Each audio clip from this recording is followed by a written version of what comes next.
Olá a todos, eu sou o professor Augusto e estou aqui para as nossas aulas de artes. Eu vou dar um maior aprofundamento nos períodos, nos momentos artísticos. Para que isso ocorra, para que essa aprendizagem possa acontecer, nós precisamos entender primeiro que estudar arte é estudar contextos históricos, saber quais momentos nós estamos estudando, como que isso influenciou ou não no surgimento de um movimento artístico. Aqui, por exemplo, nós temos uma preparação que eu estou fazendo para a gente discutir sobre o Renascimento. Para a gente falar sobre o Renascimento, a gente tem que pensar antes no que foi a Idade Média. Idade Média que ocorreu entre os séculos 10 e 15. Isso são 1000 anos. Então a humanidade esteve imersa nas ideias da Idade Medieval por 1000 anos. O contexto histórico da Idade Medieval é o que vai definir o que foi ou não produzido enquanto arte. Aqui nós temos alguns elementos que compõem a Idade Medieval. Entre eles, teocracia. A sociedade era teocrata. Acreditava-se que existia um Deus único, que a Terra era o centro do universo e que tudo se baseava nesse Deus e no misticismo, na espiritualidade que ele nos trazia. Dentro disso, havia também um sentimento de conformismo social. As pessoas pensavam, isso é assim porque Deus quis. E pronto. As discussões em sociedade, elas eram limitadas a isso.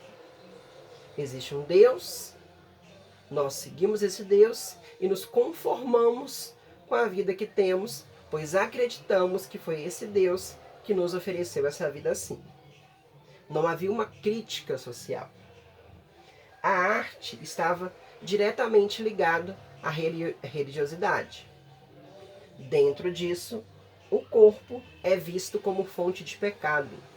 O corpo humano era a fonte de pecado. Os desejos que o ser humano tinha era fonte de pecado. Então, nas artes tão ligadas à religiosidade, nós vamos ter artes que mostram elementos da igreja, a santificação retratada na igreja, e também as visões de inferno, de pecado e de destruição. Esses eram os elementos que precisavam ser representados e era o que mantinha essa sociedade. O uso da linguagem escrita, a produção de livros, que poderia permitir que o conhecimento circulasse, não existia. Então, as imagens que você encontrava nos vitrais das igrejas era uma forma de passar uma mensagem. E é esse tipo de mensagem que mantinha viva a sociedade medieval. A arte medieval, ela era bidimensional. Ela não possuía uma profundidade. Você não conseguia enxergar nos quadros um aprofundamento. Era tudo muito reto, tudo bidimensional. Quando isso começar a mudar, é que nós vamos de encontro ao Renascimento. Aqui nós temos o Homem Vitruviano, que é uma obra do Leonardo da Vinci. Nessa obra, que ele se inspira no arquiteto Vitrúvio, é que você vai ver algumas questões já onde despontam um aprofundamento. O corpo humano é retratado, não enquanto pecado, apenas como um corpo humano, e é um corpo que tem movimento. Ele dispõe movimento sobre o corpo, ele especula sobre isso. O corpo humano está no centro da obra e ele é o objeto de estudo. A partir do século XV, entre 15 e 16, nós temos o surgimento do Renascimento. Alguns pintores, eles começam a retratar obras com mais profundidade e, apesar deles mesmos terem essas crenças aqui citadas, eles começam a se aprofundar. E aí eles começam a pensar no corpo humano. Alguns vão retratar ainda como pecado, mas aprofundam-se nessa imagem. Aprofundam-se no corpo humano e aprofundam-se nas dimensões exploradas dentro da obra. Bosch faz muito isso.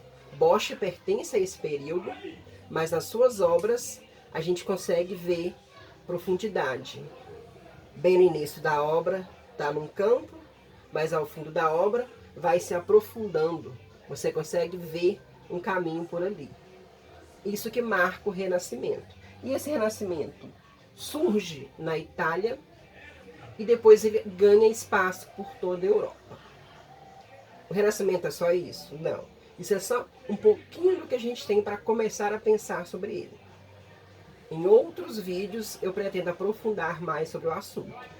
Talvez uns 4 ou 5 vídeos, conforme a gente for trabalhando, a gente vê quantos serão necessários. E depois do Renascimento, vamos a outros movimentos. Ok? É isso aí.